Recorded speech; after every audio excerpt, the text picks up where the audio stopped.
एक भरोसो एक बल, एक आस विश्वास, एक राम घनश्याम हित, चातक तुलसीदास। ये दोहा गोस्वामी तुलसीदास जी ने महाभारत के युद्ध के संदर्भ में लिखा है, जहां पर अर्जुन भगवान श्री कृष्ण के प्रति अपनी भक्ति को दर्शाते हैं। गोस्वामी तुलसीदास जी कहते हैं कि उनके लिए श्री राम जी ही एकमात्र बल, आशा और विश्वास हैं। तुलसीदास जी प्रभु श्री राम जी के प्रति अपनी भक्ति को इस पंक्ति में व्यक्त कर रहे हैं कि प्रभु श्री राम जो हैं वो स्वाति नक्षत्र के जल के समान हैं, और खुद को तुलसीदास जी चातक पक्षी के समान मानते हैं। जिस तरह चातक पक्षी स्वाति की बूंद के लिए तरसता है, उसी तरह गोस्वामी तुलसीदास जी अपने प्रभु श्री राम जी के लिए तड़पते हैं। जय श्री राम दोस्तों, राधे राधे। कैसे हैं आप सब? भगवान की कृपा और आशीर्वाद से आप सब अपने अपने निवास स्थल में कुशल मंगल से होंगे, और आप सबकी कुशलता के लिए भगवान श्री के चरणों में हर वक्त प्रार्थना करता हूं। दोस्तों, हमारे जीवन रूपी गाड़ी के ड्राइवर, सारथी, चालक, मार्गदर्शक ईश्वर हैं। हमारे और ईश्वर के बीच में अंतर ज्यादा हो तो जीवन में सब सुख सुविधा, ऐश्वर्य, यश होने के बावजूद भी हमारे जीवन में परेशानियां रहती हैं। हमारे और ईश्वर के बीच में अंतर कम हो, हम हर वक्त ईश्वर को अपने समीप देखें, अपने आसपास महसूस करें। हम ये सोचें कि हर वक्त ईश्वर की नजर हमारे ऊपर है, तो हम हर परिस्थिति में, चाहे सुख हो चाहे दुख हो, हमें खुश रहने की शक्ति मिलती है। इसलिए परमात्मा से, अपने प्रभु से, अपने इष्ट देव से, अपने गुरु से हमेशा सच्चा और गहरा संबंध बनाए रखना चाहिए। कुछ लोग कहते हैं कि ईश्वर कहाँ है, ईश्वर की मौजूदगी है या नहीं है, हमने कौन सा ईश्वर को देखा है। लेकिन दोस्तों, ऐसी बातें मूर्ख लोग करते हैं, बेवकूफ लोग करते हैं, अज्ञानी करते हैं, अहंकारी करते हैं। आखिर ऐसा क्या है? इस ब्रह्मांड में इतने लोग हैं, सबकी दो आंखें, दो हाथ, दो पैर, दो कान, एक नाक, एक मुंह क्यों हैं? हर किसी का दो की जगह तीन क्यों नहीं है? तीन की जगह चार क्यों नहीं है? किसी के पांच मुंह क्यों नहीं है? किसी की चार टांगें क्यों नहीं है? मनुष्यों के दो के अलावा तीन टांगें तो कहीं नहीं है। हर किसी की चेतना अलग अलग क्यों है? हर कोई अपने मन में अलग क्यों सोचता है? चार लोग एक साथ बैठे हैं, चार दोस्त एक साथ बैठे हैं, चार स्त्रियां, पुरुष कोई भी हैं एक साथ बैठे हैं, हर किसी के मन में अलग अलग भाव जाग रहे हैं, हर कोई अलग अलग बात करता है। हर किसी के मन मस्तिष्क में अलग अलग भाव कहां से उठते हैं, अलग अलग बातें कहां से आती हैं? हर किसी की जुबान अलग क्यों है? हर किसी की जुबान जो है एक जैसी क्यों नहीं है? हर किसी का चेहरा अलग क्यों है? कोई शांत भाव का है, कोई गुस्सैल स्वभाव का है, कोई क्रोधी है, कोई झगड़ालू है, कोई मैत्री भाव का है, कोई बहुत मिलनसार है। किसी के आने से हमें एक नेगेटिविटी मिलती है, किसी के आने से हमारे पास नकारात्मक ऊर्जा का संचार होता है, नकारात्मक ऊर्जा के नकारात्मक भाव जागते हैं, और कोई दूसरा आदमी आता है, उसके आने से पॉजिटिव एनर्जी मिलती है। हम चाहते हैं वो हमारे पास ज़्यादा देर बैठ के बात करे, ज्यादा देर हमसे मिलें। ऐसा क्यों है? ये सब ईश्वरीय शक्ति के कारण होता है। जो इंसान अच्छा है, जिसके साथ हमारा मिलने का मन करता है, बार बार मिलने का मन करता है, उसके साथ उठने बैठने का मन करता है, ये कोई हम अपने इच्छा से नहीं करते। हमारा मन जो है, मन के अंदर जो भगवान का अंश है, हमारी आत्मा का जो अंश है, ये सारा वही तय करती है हमें किससे मिलना है, किससे नहीं मिलना है। फॉर्मेलिटी तौर पर तो हम कई लोगों से मिलते हैं, कई लोगों से बातचीत करते हैं, लेकिन हर किसी से बात करने का मन नहीं होता। हर किसी के साथ हम अपना मैत्री भाव नहीं बढ़ा सकते, हमारी इच्छा नहीं होती। एक पल ऐसा आता है, कोई इंसान हमारे पास खुद चल के आता है, लेकिन हम उससे बात करना नहीं चाहते।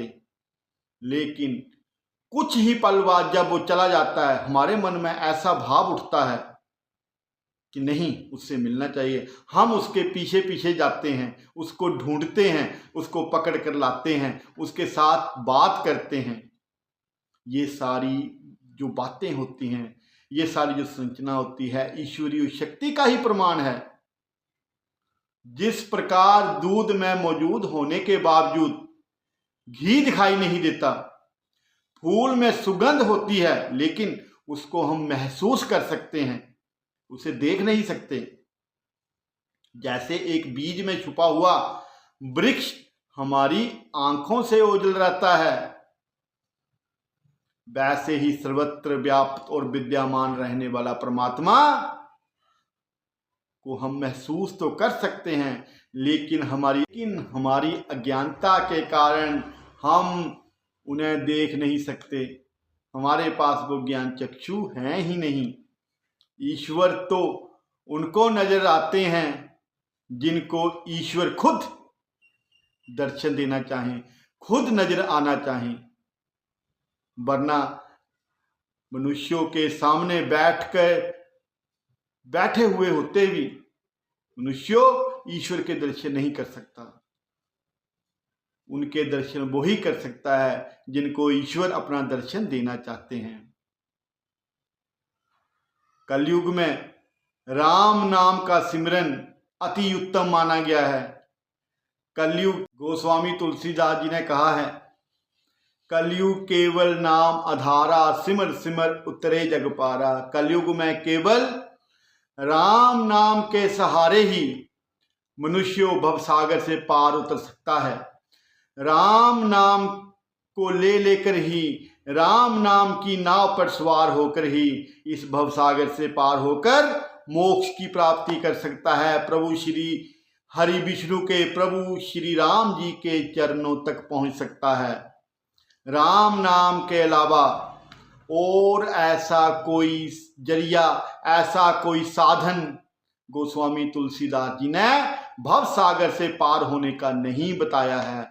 इसलिए राम नाम ही सर्वोत्तम है।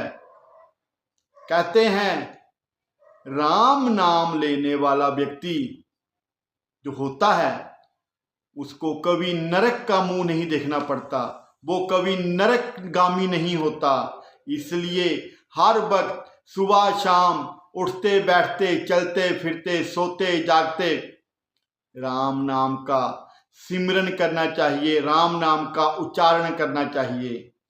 राम राम जय राजा राम, सीताराम सीताराम।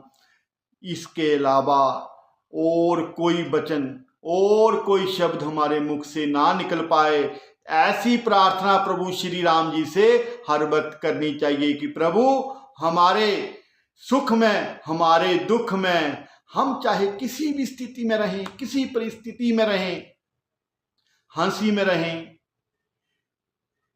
खुशी में रहें, दुख में रहें या आंसुओं में रहें, एक तेरा नाम, एक राम नाम का जो उच्चारण है, राम नाम की जो महिमा है, राम नाम का जो अमृत है, ये हमारे मुंह से हर वक्त निकलता रहे। हमारे मुंह से निकलकर हमारे कानों में पड़कर हमारे मस्तिष्क तक, हमारी चेतना तक, हमारी अंतरात्मा तक राम नाम का अमृत हर वक्त जाता रहे।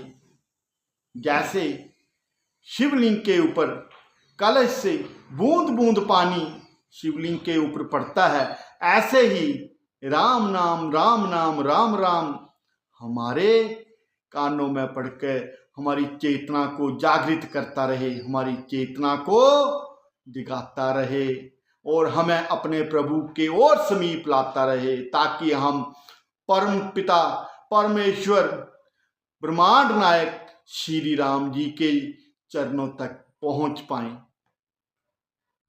अवसर है अनमोल काम कुछ ऐसा कर जा, अवसर है अनमोल काम कुछ ऐसा कर जा, पाकर गुरु से ज्ञान याद मरने से पहले मर जा। अपने घट में बैठ निरंतर, अपने घट में बैठ निरंतर, नहीं किसी के घर जा। सीताराम नाम सुमिरन कर भव सागर से तर जा। ये जो राम नाम लेने का शुभ अवसर भगवान ने मानस योनि में हमें भेजकर दिया है, ये किसी और योनि में नहीं मिलेगा। इसलिए अपने गुरु से ज्ञान लेकर राम नाम की महिमा का हर वक्त सिमरन करना चाहिए। अपने स्थान पर बैठकर, अपने घट में बैठकर राम नाम के सिमरन से अपनी धरा को और पावन करना चाहिए। क्यों जाना किसी के फालतू, क्यों किसी के घर जाकर ऐसे भटकते रहें? क्या रखा है किसी के यहां जाने से? क्या रखा है कहीं और जाना, जब हमारे अंदर ही पूरा ब्रह्मांड समाया बैठा है। अपने अंतर्मन में झांक कर तो देखें, कभी झांकें कि हमारे अंतर्मन में जो परमपिता परमेश्वर जिन्होंने इस ब्रह्मांड की रचना की है, साक्षात वो विराजमान है। कभी उनके दर्शन तो कीजिए। हम बाहर की दुनिया में झांकते हैं, लेकिन अपने अंदर कभी झांक कर नहीं देखते। जिस दिन हम अपने अंदर झांक कर देख लेंगे, हमें बाहरी दुनिया का मोह खत्म हो जाएगा। हम उसी वक्त बाहरी दुनिया का मोह त्याग देंगे। लेकिन ये घड़ी भी जो आती है, ये अपनी मर्जी से कहाँ आती है। हाँ, इच्छा जागृत हो तो भगवान अपना आशीर्वाद देकर उस मनुष्यों पर कृपा करते हैं, ताकि वो अपने अंतर्मन में झांके और प्रभु से साक्षात्कार करे। बिना अपनी इच्छा जागृत किए भगवान का साक्षात्कार नहीं हो पाएगा। जन्मों जन्म भटकते रहेंगे, लेकिन भगवान से साक्षात्कार नहीं हो पाएगा। हम यही चक्कर में घूमते रहेंगे, जन्म मरण जीवन के दुखों का सामना करते रहेंगे। लेकिन जब हम इच्छा जागृत करेंगे अपने मन में भगवान को पाने की, भगवान से साक्षात्कार करने की, भगवान की तरफ एक कदम तो बढ़ाओ, भगवान 1000 कदम चल के आपके पास आएंगे। लेकिन आप एक कदम पीछे खींचेंगे भगवान से, तो भगवान 1,00,000 कदम पीछे आपसे चले जाएंगे। आप कभी अपनी जिंदगी में आजमा के देख लेना, कभी भक्ति मार्ग पर चल के देखो, तो जितना आप भगवान के करीब आएंगे, आप महसूस करेंगे भगवान भी उतने ज्यादा करीब आपके पास आ रहे हैं। लेकिन जब आपका मन भक्ति मार्ग से भटकना शुरू हो जाता है, भक्ति मार्ग से हटना शुरू हो जाता है, जिस दिन आपके मन में आ जाता है आज नहीं कल करेंगे, कल नहीं परसों करेंगे, ऐसे ऐसे आप भगवान से दूरी बना लेते हैं। और भगवान को जब आप अपने सामने लाने की कोशिश करते हैं, उनको अपने अंतर्मन में देखने की, उनका प्रतिबिंब देखने की कोशिश करते हैं, आपको कहीं नजर नहीं आता। आपके मन में, आपके मस्तिष्क में ये संसारिक भोग, संसारिक वासना ही नजर आती हैं, लेकिन भगवान कहीं नजर नहीं आते हैं। एक घड़ी आधी घड़ी आदि से भी याद, तुलसी चर्चा राम की हरे कोटि अपराध। इसका अर्थ है, रामायण में एक प्रसंग का उल्लेख आता है श्री रामचरितमानस में, जिसमें विश्वामित्र और ऋषि वशिष्ठ के मध्य विवाद हो जाता है। उनके बीच में आपस में कलह हो जाती है और क्लेश बढ़ जाता है। दोनों एक दूसरे की शक्ल तक देखना पसंद नहीं करते। उसका कारण क्या रहा? उसका कारण ये रहा, जब भक्ति मार्ग में अहम आ जाता है, अहंकार आ जाता है, तो दो लोग आपस में परस्पर विरोधी हो जाते हैं। जब आपस में तुलना शुरू होती है, तब मन में कटाक्ष उठने लगते हैं। ऐसा ही एक बार ऋषि विश्वामित्र ऋषि वशिष्ठ जी से मिलने पहुंचे, तो उन्होंने विश्वामित्र जी को राज ऋषि कहकर पुकारा, जबकि विश्वामित्र जी ने उन्हें ब्रह्म ऋषि कहा।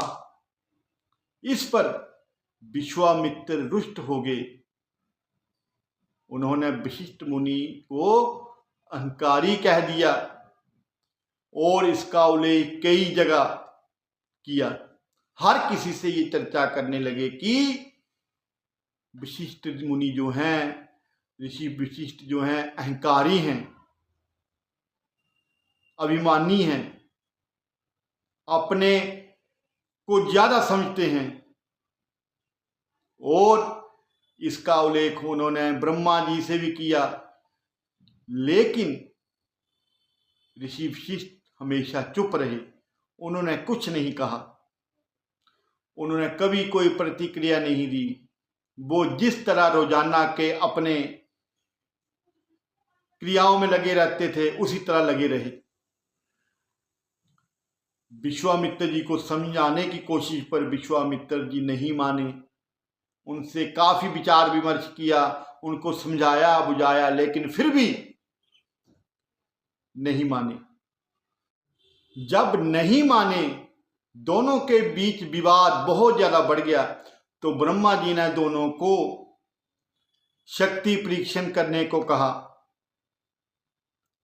ऐसा होता है कई बार, जब हमारे आसपास भी दो लोग ज्यादा अपने आप को एक दूसरे से निपुण या एक दूसरे से इंटेलिजेंट मानने लगे।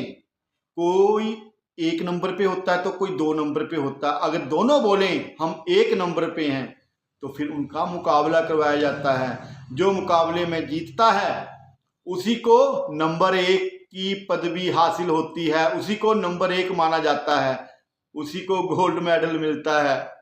ऐसा ही ऋषि विश्वामित्र और ऋषि वशिष्ठ जी के साथ ब्रह्मा जी ने किया। हुआ क्या था, ऋषि वशिष्ठ जी ने अपना राजपथ त्याग कर 10,000 साल तक कठोर तपस्या कर बहुत सारी सिद्धियां हासिल की थी। लेकिन ऋषि वशिष्ठ जी उन सिद्धियों का कभी कोई प्रयोग नहीं करते थे। वो साधारण सी जिंदगी जीकर केवल प्रवचन देते थे, अच्छे मार्ग पर चलने का मार्गदर्शन करते थे और प्रभु का सत्संग करते थे।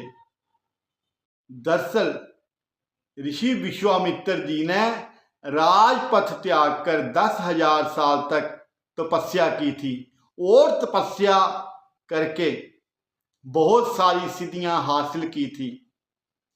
लेकिन ऋषि वशिष्ठ जी ने अपना जीवन साधारण रखा था। वो केवल प्रवचन देते थे और भगवान का सत्संग करते थे।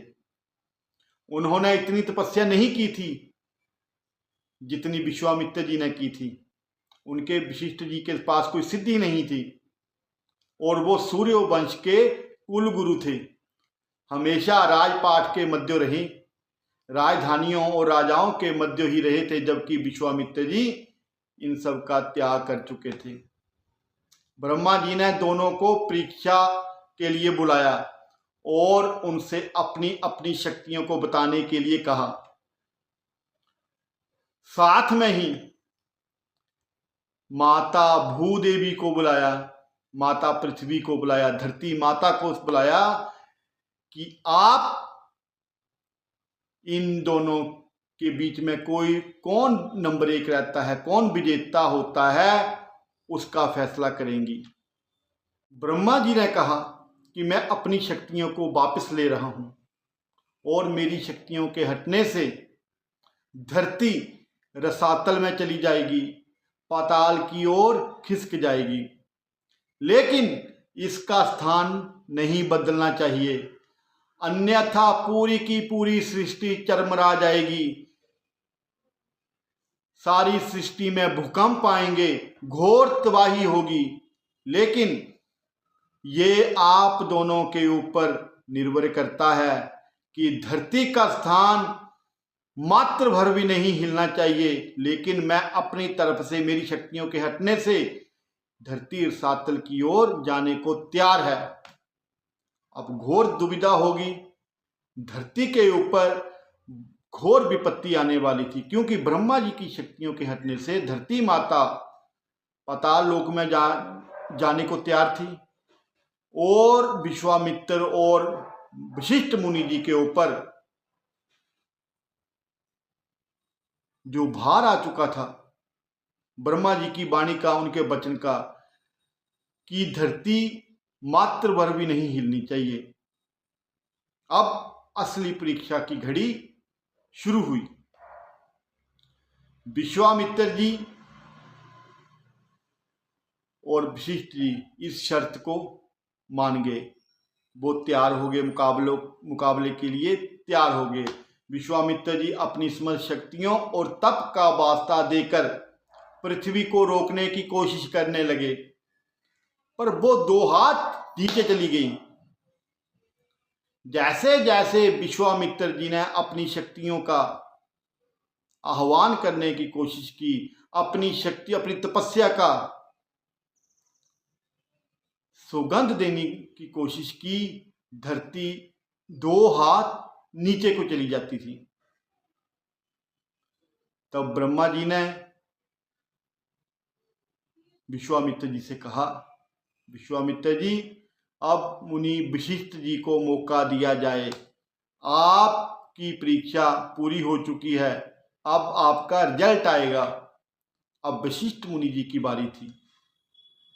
ब्रह्मा जी के कहने पर मुनि वशिष्ठ जी प्रयास करने लगे।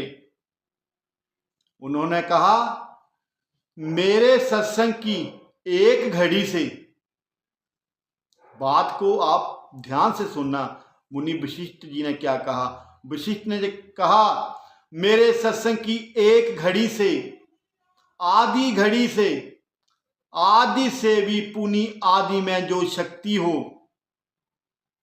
1 घड़ी में, उसकी आधी घड़ी में, आदि से भी जो आदि है, उसकी जो पुनि आदि घड़ी है, उसमें भी अगर शक्ति हो तो पृथ्वी अपनी जगह पर, भूमाता अपनी जगह पर स्थिर हो जाए, अपने पूर्व के स्थान पर आ जाए। उनके इतना कहते ही पृथ्वी 2 हाथ ऊपर चली गई और अपनी स्थान पर टिक गई। फैसला हो चुका था कि विश्वामित्र जी को राज ऋषि क्यों कहा गया था, और वे पुनः तप करने चले गए। अपने जिंदगी में जो उनको राज ऋषि की उपाधि थी, सारा राज ऋषि की उपाधि छोड़ छाड़ कर हिमालयों की चोटियों पर पुनः तप करने चले गए।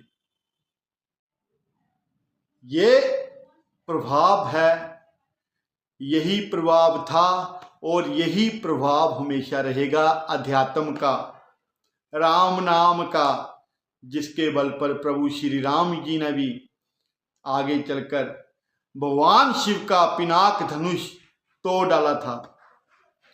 तभी से कहा जाने लगा, आदि से आधी घड़ी, आदि से पुनियाद, तुलसी संगत साधु की हरे कोटि अपराध। दोस्तों, आप सबके जीवन में प्रभु श्री राम जी हमेशा कृपा करते रहें। आपके मन मस्तिष्क में, आपकी चेतना में, आपकी आत्मा में निरंतर प्रभु श्री राम जी का वास रहे। प्रभु श्री राम जी हमेशा आपकी आती जाती सांसों में अपना सिमरन बनाए रखें और आप पर कृपा करते रहें।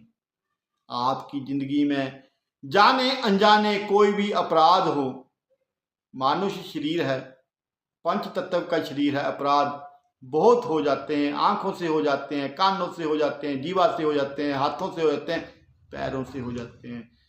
भगवान श्री राम आपके कोटि कोटि अपराध को क्षमा करें और आप सबको अपनी भक्ति प्रदान करें।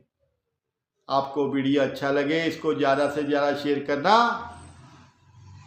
और चैनल सब्सक्राइब नहीं किया तो हमारे चैनल को जरूर सब्सक्राइब करना।